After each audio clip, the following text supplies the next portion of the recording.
Everyone out there, and we're back with another episode of the AC podcast, bringing to you all the NFL stuff going on today. Obviously, this was opening week. We had the Chiefs-Texans game on Thursday night, obviously, and now with the full slate of games played on Sunday.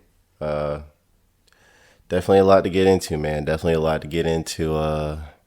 Disappointing Sunday for me, obviously. The Eagles took an L. I'm not going to start there, though. But on the docket today, I'm going to start with the Bucs and the Saints game, Tom Brady's debut. Then I'm going to go to the Eagles game, talk about these Cowboys, and then give you an overview for tomorrow's Monday Night Football game between my Pittsburgh Steelers and the New York Giants.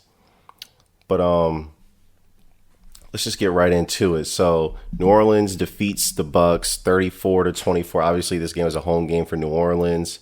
I did expect New Orleans to win in this game. Obviously, I believe that the second match between these two teams in Tampa Bay is going to determine who's the better team. Because I just think right now, as far as chemistry and cohesion, New Orleans is a well-oiled machine while Tom Brady and the Bucs are still figuring things out. And that proved to be the difference today in the game, and obviously a multitude of other things.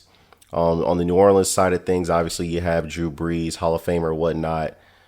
Pretty okay game. I mean, nothing spectacular. Didn't knock your socks off, but, 18 for 30, 160 yards, 2 touchdowns.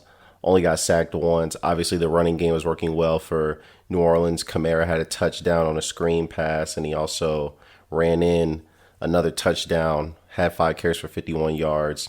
Obviously, Jared Cook was doing some things over the middle with his receiving game, a relatively quiet game for Michael Thomas. Shockingly, because he was Offensive Player of the Year last year. He only had 5 targets and only 3 catches for 17 yards. But when you look at New Orleans, I think they're the most balanced team on both sides of the ball. Obviously, they have receiving weapons. Obviously, with the addition of Emmanuel Sanders, they have an additional second target and whatnot, so they have another threat. But I thought the Tampa Bay Bucs defense actually played pretty well, and I was actually impressed with them.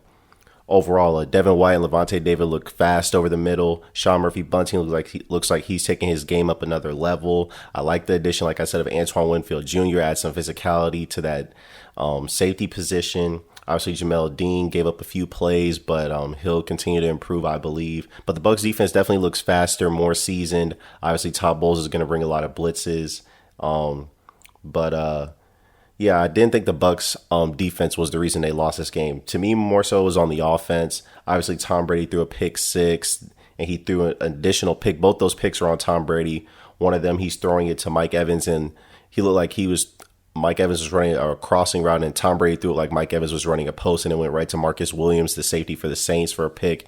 And then Tom Brady just threw on an outbreaking route to the receiver. He threw it with too much inside, and Janoris Jenkins took that to the house. So obviously those plays were detrimental to the Bucs. Obviously, those turnovers resulted in direct points for the New Orleans Saints, and from there the Saints kind of just ball controlled the game, scored points efficiently, and took the game. I was a little surprised that Bruce Arians said in the post-game presser that he was shocked that they didn't run the balls effectively as he thought they could, because New Orleans is actually a pretty good stout run defense. The Bucs offensive line is not really built to run block, and the Bucs aren't an offense that you expect to really run the ball a ton.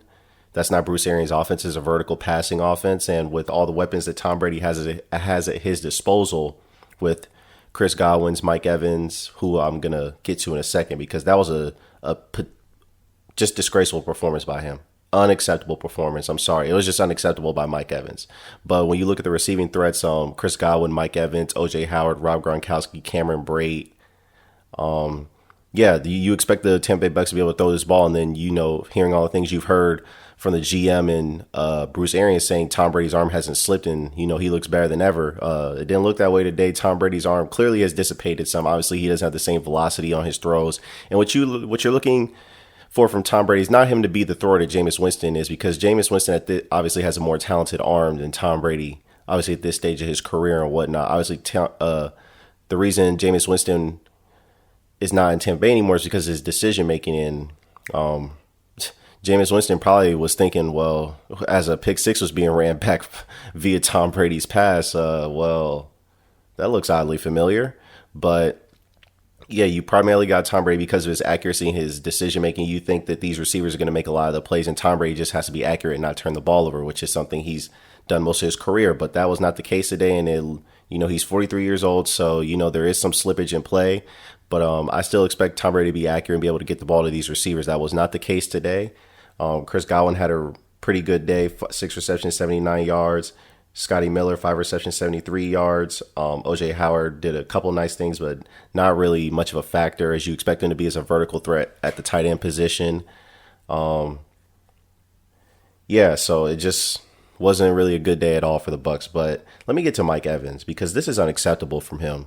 He's universally recognized as one of the top 5 to top 10 receivers in the game. And for him to have one catch for 2 yards is flat out atrocious. According to Next Gen Stats, Marshawn Lattimore aligned across from Mike Evans on 29 snaps, a team high. And he caught no passes for no yards, was targeted twice, no catches. Marshawn Lattimore's a dog. He's one of the 5 to 7 best corners in the league. But if you're Mike Evans, you got to have some more fight. You got to have some more dog. He was doing a lot more talking than he was producing today, fighting with Marshawn Lattimore. Marshawn Lattimore's elite corner. He's going to try, and he's one of those corners. He travels with every receiver. He travels with the Julio Joneses of the world, the Mike Evans, whoever's the number 1 receiver that week. He travels with them. You're going to have to show. You're going to put forth a better performance than what that was today, because that's just unacceptable. I'm sorry.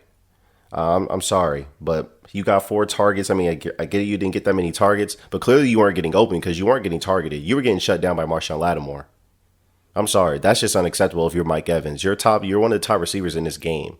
He had a couple drops as well, too, but I'm sorry. That's unacceptable performance from one of the top receivers in the game. I'm sorry. It's just unacceptable. But I do think the Bucs will get the ball rolling eventually. Like I said, I expect them for their offense to hit their stride around, week 6, week 7. Right now, they're going to need their defense to carry them. I think the defense can do that, force some turnovers, definitely get some sacks. Obviously, it wasn't their best performance today, but overall, I was encouraged by what I saw from the Bucs defense. I don't think that they were the problem today. I just think the Bucs obviously turned the ball over and couldn't get enough points on the board, and so that's what resulted in, the eventual L that they took today. But I want to get to something else. Let's move on to my Philadelphia Eagles, because it was a tale of 2 halves today. Obviously, I'm not going to overreact today. It was a disappointing loss. I will confess it was a tough loss, obviously, to the Washington football team, a team that was picking the top 2 last year. Obviously, a team that's in full rebuild, a team that hired a new coach, has a whole new staff. Obviously, you didn't have much film on them, but, I mean, you got to give me a break. I mean, what Washington was working with today as far as receivers, other than Terry McLaurin, you have Steven Sims, you have Logan Thomas, who's a converted quarterback to tight end, and then you have Dontrell Inman and Antonio Gibson, and J.D. McKissick. I mean, give me a break with their offensive weapons. And then on defense, besides their defensive line, which I'm going to get to in a second, I mean, they don't really have anybody. I mean, John Bostic's not a coverage linebacker. I don't even know who their other linebacker is. You're talking about they're starting a couple of rookies in the secondary, dudes that, are barely fringe NFL players. So it's just unacceptable that the Eagles lost this game and weren't able to do anything after going up 17-0. But you look at this game, obviously the Eagles lost this game 27-17 after being up 17-0 in the first half. Carson Wentz was looking like an MVP for the first half, and then the second half he just went ice cold. It just didn't make any sense. The Eagles lost all the momentum once he threw an interception right before halftime, and then they just couldn't get it back. Fabian Moreau made 2 great plays on the ball. Obviously, it was both interceptions. I fault both Wentz and the receivers. It just, these receivers, he was targeting 2 rookies. He was targeting Jalen Reagor on one play, and then John Hightower on another. And in this league, you got to run NFL routes. And what I mean by that is, college is different from the pros. And in the pros, windows close very, very quickly, number 1. Number 2, your routes have to be crisp. You have to be looking back for the ball before the quarterback throws it, things of that nature, because dudes pick up on tendencies in this league. They watch a lot of film. They watch a lot of tape. And, If you're not prepared for that, you gotta be prepared when you're running these routes because these dudes are smart out here. Even corners like the Washington football team's corners, they will make plays, and that was those two interceptions basically changed the game. All the points that Washington got were off of turnover on downs and two interceptions, and obviously Carson Wentz had two fumbles, one recovered by the Washington football team. But to me today, this loss was more about the Eagles than the Washington football team. To me, I mean, when you look at this, obviously the Eagles had a lot of injuries, which I'm gonna touch on as well. They obviously had a lot of injuries going into this game. Obviously, Brandon Brooks went down before the season began. Before training camp even began, Andre Dillard went down in training camp. Lane Johnson had a ankle cleanup, so he missed this game. Tried to practice or tried to warm up and see if he could go, but the Eagles ultimately decided that it was best for him to sit out, so he didn't play today. So you're talking about three new starters on the offensive line, or people you didn't expect starting for you on the offensive line. Jason Peters obviously was picked up, but the Eagles obviously weren't planning on bringing him back until obviously Brandon Brooks went down. He was designated to play guard, and then Andre Dillard went down, the starting left tackle, and so now the Eagles moved him to tackle. Then you have this guy Herbig starting at right guard. You have Jack Driscoll, a fourth-round rookie, starting at right tackle, and it just didn't go well for the Eagles at all. Washington football team got 8 sacks total today. When you look at their defensive line, obviously Ryan Kerrigan has been a Pro Bowler a few times. Montez Sweat, high potential pass rusher. Obviously Chase Young, the number 2 overall pick, was wreaking havoc. Deron Payne and Jonathan Allen in the middle, and then Matt Ioannidis. You look at their defensive line, a lot of first-round picks, a lot of depth. Definitely can get after guys, and they did that today, and they harassed Wentz all day. Obviously, some of the sacks were on Wentz holding on to the ball too long.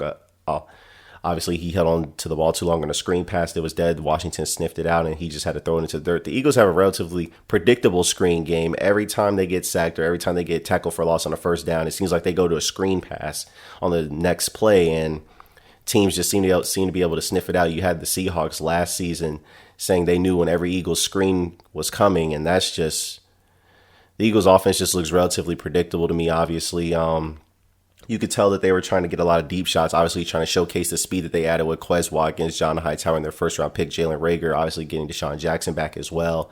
Doing a lot of play-action bootlegs, a lot of deep drops, but at some point, you have to get the quick pass game going, and the Eagles just didn't do that. They didn't make any adjustments until it was too late. Wentz started 12 of 15, 2 touchdowns, like I said, but from there on after, he went 12 of 27 and had 2 interceptions. Obviously, he had a pathetic quarterback rating, obviously a pathetic QBR as well. Just a disgraceful performance by Carson Wentz. Just accuracy, 57% completion percentage. It was just an abysmal day. It's one of the worst performances I've ever seen by Carson Wentz. And I'm usually a defender of Carson Wentz, but I can't defend this performance. It was absolutely atrocious.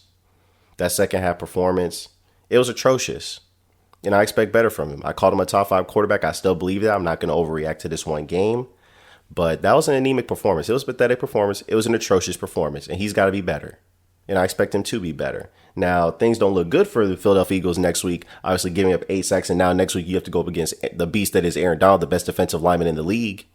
That doesn't look good. And if you couldn't get your passing game going against the pathetic Washington Redskins secondary, what am I supposed to expect when you're going up against the best corner in the league, Jalen Ramsey? This game just left me with more questions than answers for this Philadelphia Eagles team. I mean, just no adjustments made. The coaching staff, it just didn't make enough adjustments. Obviously, Doug Peterson, he just kept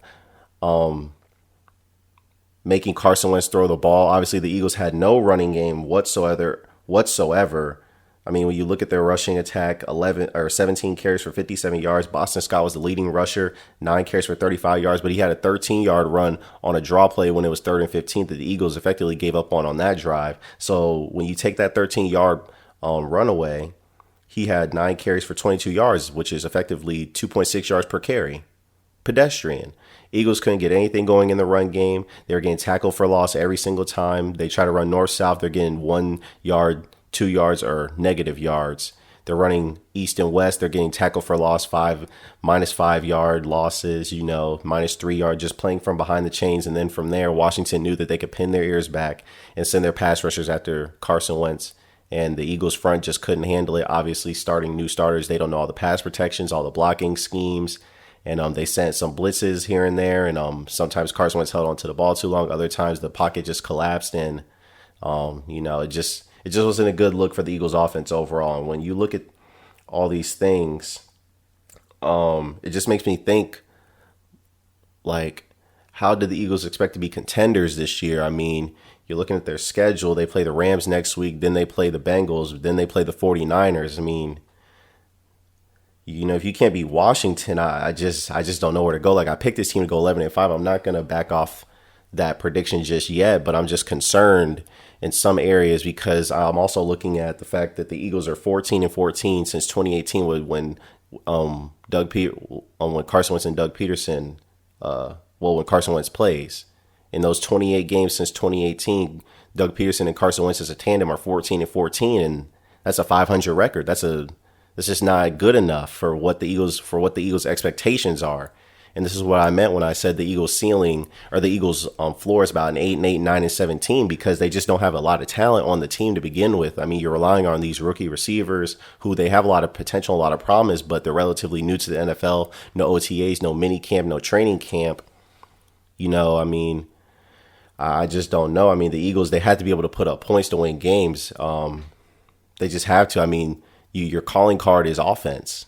Your call, well, at least that's what the coach's calling card is. And right now, you don't have an offensive coordinator. I mean, I just have a lot of questions about Doug Peterson. I'm just not like, he won the Super Bowl, and I'm not taking anything away from that. But since then, I'm just not really sold on him calling the plays. He has no offensive coordinator. There's no one in his ear. Obviously, the owner had to step in and fire some dudes because he believed that the Peterson's offense was getting stale and predictable. I mean, and it looks that way.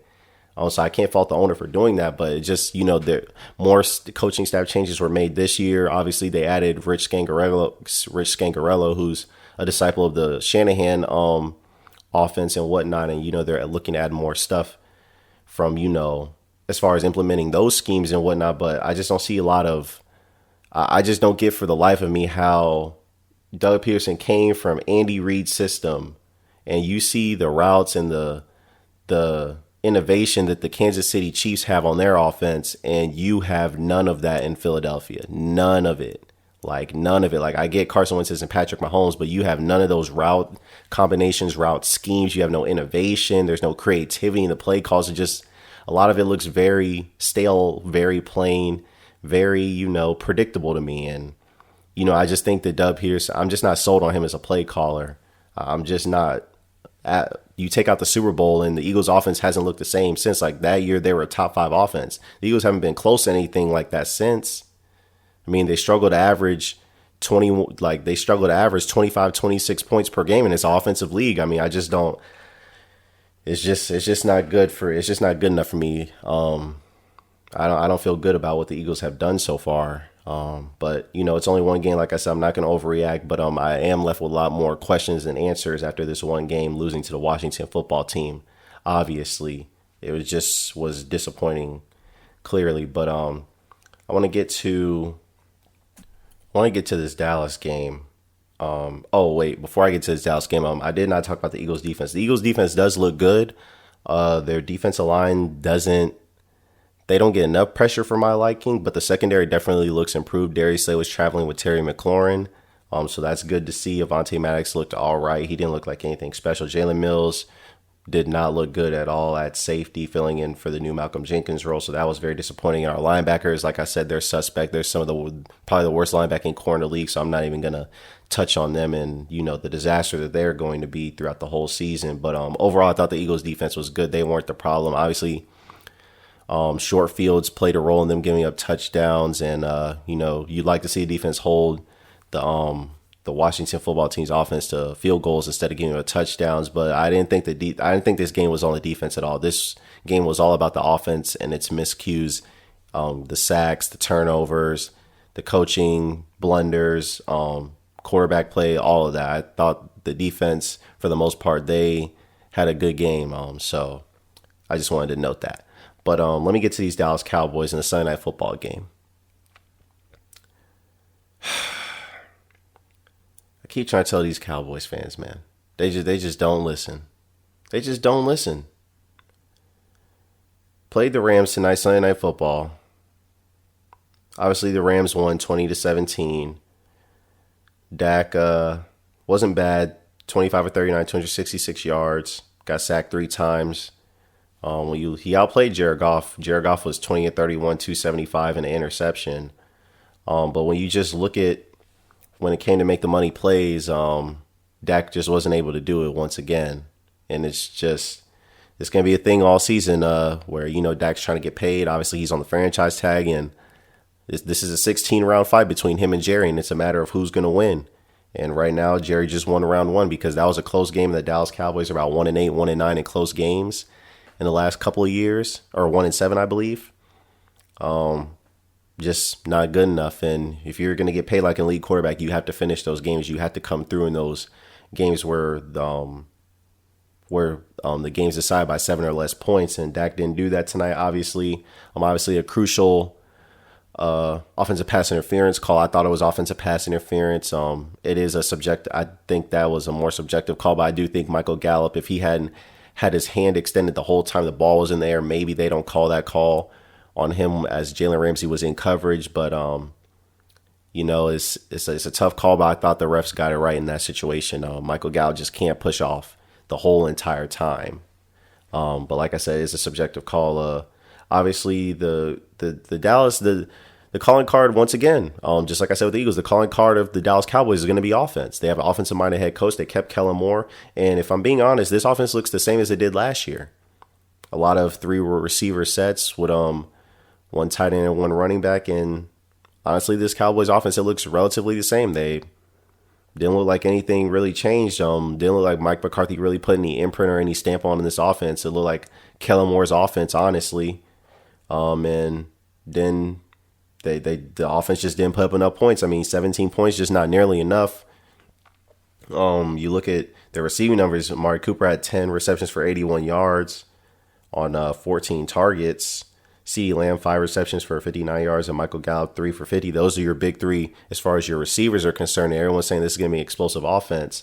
Obviously, it may take some time. Well, I can't really say it may take some time because this looks like the same offense as Kellen Moore. I mean, I think maybe if, Mike McCarthy's system was being implemented, then that'd be different. But this is literally the same. It looks like the same offense from last year, and they only put up 17 points. That's not a good look. This is offensively driven team. I mean, you don't expect the Dallas defense to really do much. They have a relatively young secondary, relatively unproven secondary at the safety positions. They're starting a kid named Darian Thompson. They caught Clinton Dix. They still have Xavier Woods back there. They're starting Trevon Diggs, their second round pick. They have Chidobe Awuzie and Jordan Lewis out there as well, and Anthony Brown. But they're starting Alden Smith, who looks a little heavy, but he got a sack tonight, so I'll give him his credit. But their D-line just didn't look like they got nearly enough pressure on Jared Goff. Looked like he was just sitting back there chilling all night. He only got sacked once. Didn't really look like he was pressured much, whereas Dak was pressured on like 46% of his drop backs. Just really didn't look good for the Dallas defense, the Dallas offense. But I thought the Dallas defense played good enough to win this game.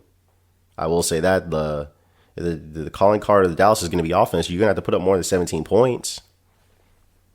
You're going to have to do more than that. I mean, Dallas defense gave up 6 receptions for 105 yards to Robert Woods, but other than him, I mean, no one really killed you. I mean, Cooper Kupp, he's the favorite target of Jared Goff, and he only went 4 for 40 yards, 4 catches for 40 yards. I mean, Dallas defense, I would say, played pretty good tonight, other than not getting any pressure on Jared Goff. I mean, obviously, the Rams were running the ball really effectively, which is something you have to worry about. Leighton Vander Esch got hurt, collarbone injury, which is something you're going to have to monitor. Obviously, the Rams were committed to running the ball, 40 attempts for 153 yards and 2 touchdowns. Yeah, I mean, you look at the Cowboys' numbers, I mean, they look pretty stellar. Ezekiel Elliott, 22 carries, 96 yards, a touchdown. In total, the Dallas rushed for 136 yards. Everything looks good, but they don't have the win once again. It's the same story with Dallas. It's the same story every year, and we continue to buy into this stuff. But, I mean, their defense is relatively undersized, which is why you can run the ball on them. Their front seven doesn't get nearly enough pressure on the quarterback. They're relying on veterans to get pressure off the edge. Their defensive tackle spots are really questionable to me. Obviously, on the edge, they have Everson Griffin, Alden Smith. I'm not sold on their veteran pass rushers. I do like Everson Griffin. I like the addition of Everson Griffin, but as a full-time starter, I'm not so sure about that. But, yeah, this obviously it's only one game, so you're not going to overreact to Dallas losing either. But just a lot of disappointment. Obviously, you're running the same system with Kellen Moore. You only put up 17 points, not a new offensive system implemented, so you have no excuse there to me. Your defense played good for the most part. Obviously, I still have question marks about your edge rushing and your ability to rush the passer and stop the run.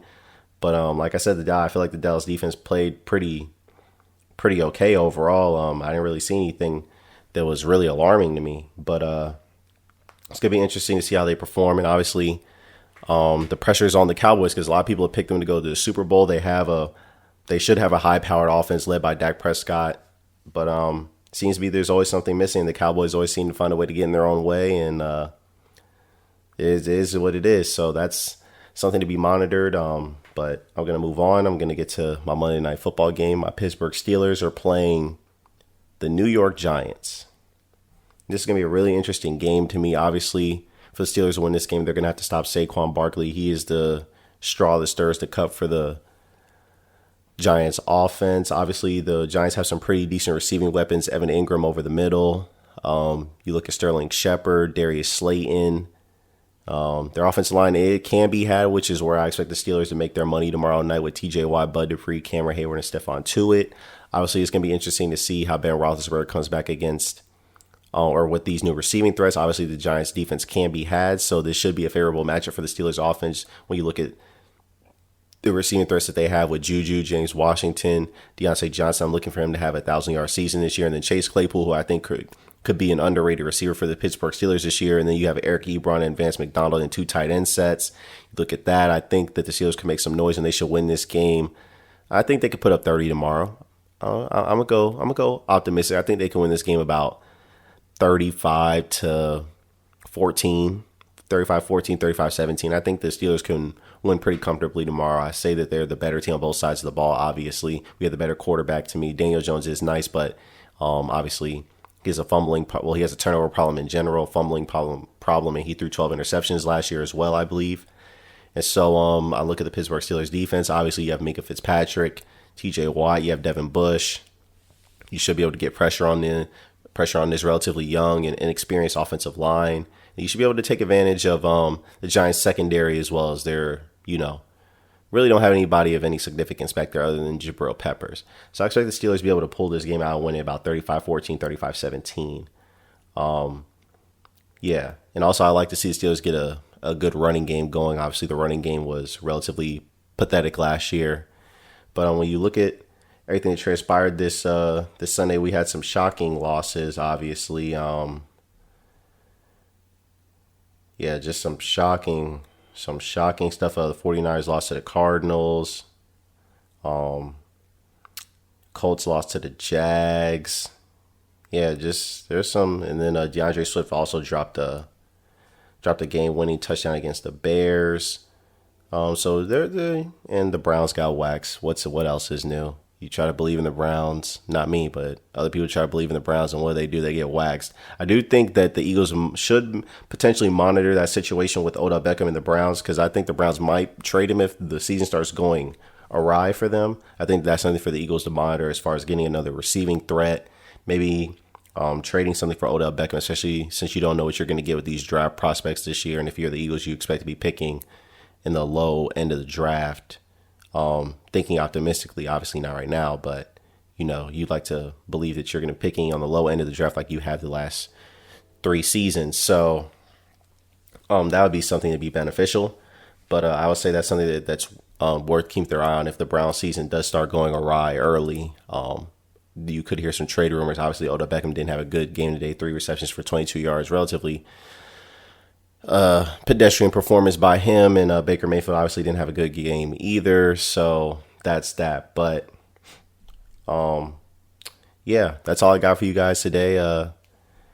It's only the first game. It's only the first week of the season. Obviously, we'll know a little bit more after the first quarter of the season, after the first 4 games. But I'm definitely looking forward to the season. Obviously, some disappointment, some heartbreak as well, but I still believe in the Eagles. I'm not giving up on them. 11-5 is still where I have them. I also forgot to give my Super Bowl prediction for the last podcast episode, so I'm going to go ahead and give that now. I know I have a few Saints fans who listen to this podcast, so I do have the Saints versus the Chiefs in the Super Bowl. Now I have the Chiefs winning the Super Bowl, but I do have the Saints versus the Chiefs in the Super Bowl. That is my prediction. I'm calling it. And yeah, now that I've gotten that out the way, I'm going to go ahead and sign off. This is AC. See you later. Peace.